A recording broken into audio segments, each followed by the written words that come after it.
Welcome to A Real Minute with Love is Real Wellness. I'm Adam Reed. Spend a minute with me each day for tips on living a holistically healthy life so you can better love yourself and the world.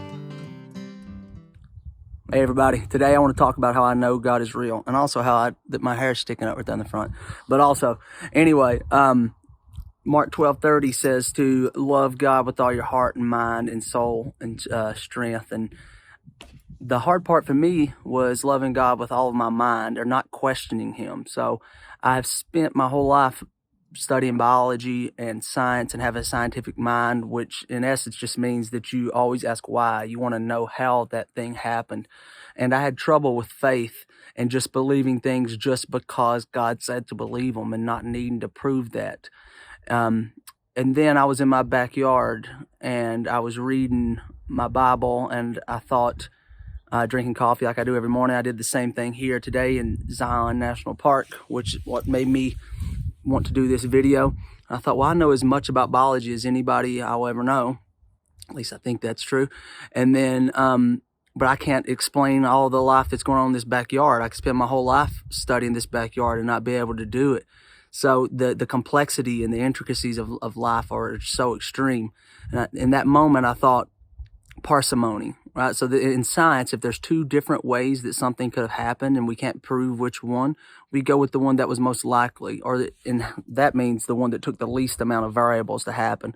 For example, if I was to flip a quarter 2 times, there is a 25% chance that it would land on heads both times. Whereas if I was to flip it 10 times, that would be 1/2 times 1/2 times 1/2 times 1/2.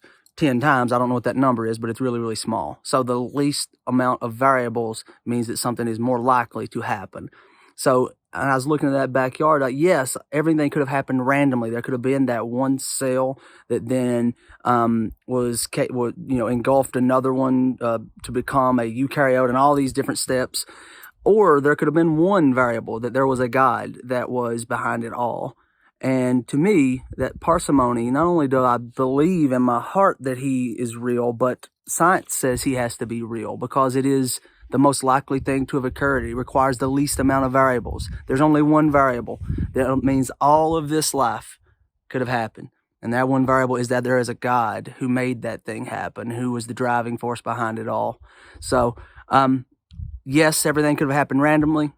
Millions and millions of different variables, or one thing could have happened. There could have been a God that had it all. So, see y'all tomorrow. If you're interested in having me walk beside you on your journey to a life of peace and joy, free of shame, visit the Work with Adam tab at loveisrealwellness.com. Follow us on all social media platforms at Love is Real Wellness, except Twitter, where we are Love is Real Well and the number 1. For a deeper look into the lessons for living a life of love, check out my first book, Love is Real, on Amazon starting New Year's Day. The theme song for A Real Minute is written and performed by Drew Couch. For a download of the song Love is Real by Josh Gambrell and Drew Couch, check out our webpage.